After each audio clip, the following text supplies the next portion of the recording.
ভেবেছিলাম তোমার জন্মদিনে উদ্ভট কিছু করে তোমাকে চমকে দেব।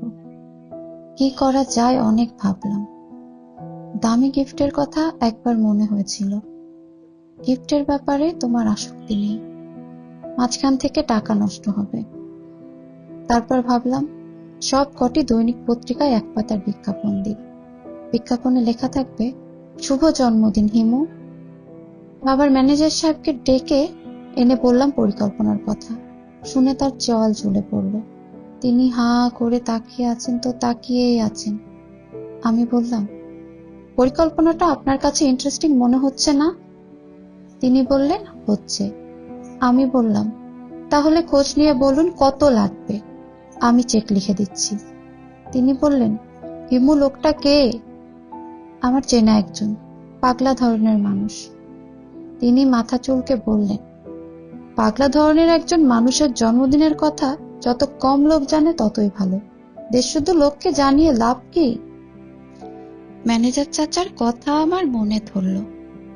আসলেই তো, সবাইকে জানিয়ে কি হবে? যার জানার কথা সেই তো জানবে না। তুমি নিজেই তো পত্রিকা পড়ো না। ম্যানেজার চাচা বললেন, মা তুমি সুন্দর দেখে একটা কার্ড কিনে লিখে দাও, হ্যাপি বার্থডে। আমি ওনাকে দিয়ে আসবো। 100 টাকার মধ্যে গোলাপের তোড়া পাওয়া যায়, ওই একটাও না হয় সঙ্গে দিয়ে দিব। আমি বললাম, আচ্ছা তাই করব। ম্যানেজার চাচা চলে গেলেন।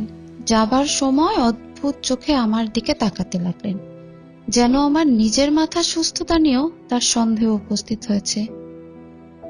হিমু, আমি আসলেই অসুস্থ বোধ করছি।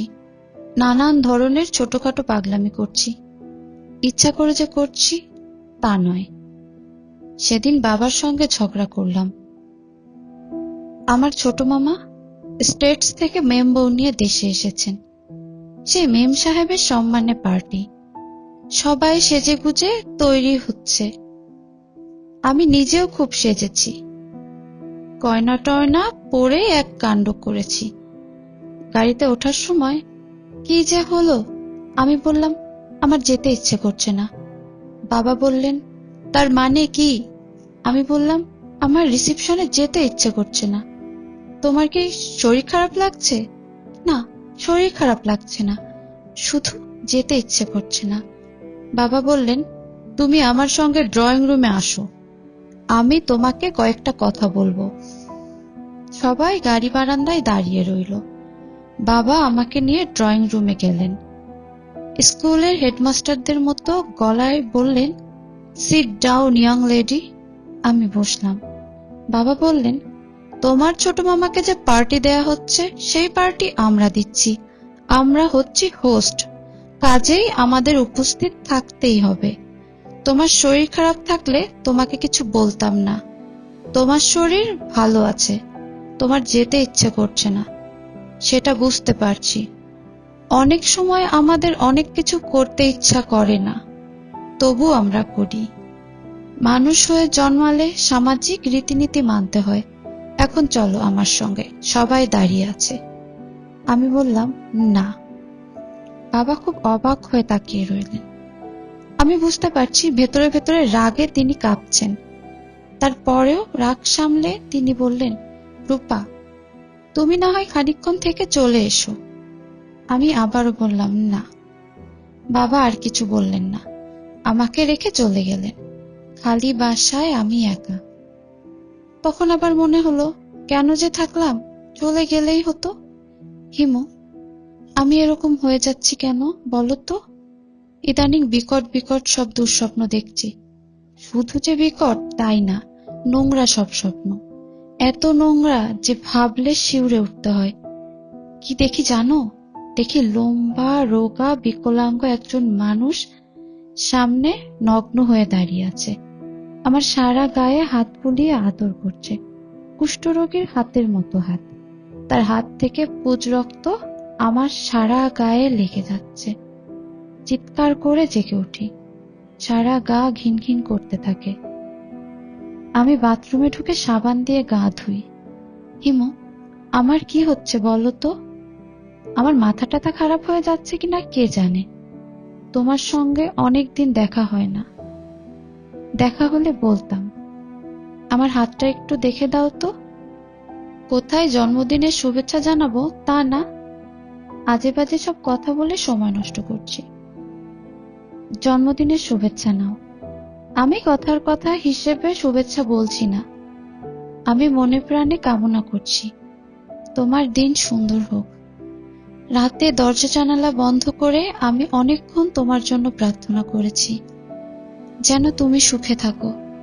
মধ্যবিত্তের সহজ সুখ নয়, অসাধারণ সুখ। খুব অল্প মানুষই যে সুখের সন্ধান পায়। তোমার সঙ্গে অনেকদিন আমার দেখা হয় না, এবার দেখা হলে কি করব জানো? এবার দেখা হলে তোমাকে যশোর নিয়ে আসব। এখানে আমাদের একটা খামার বাড়ি আছে, বাংলো প্যাটার্নের বাড়ি, চারিদিকে গাছগাছড়ায় ঢাকা। বাড়ির সামনেই পুকুর।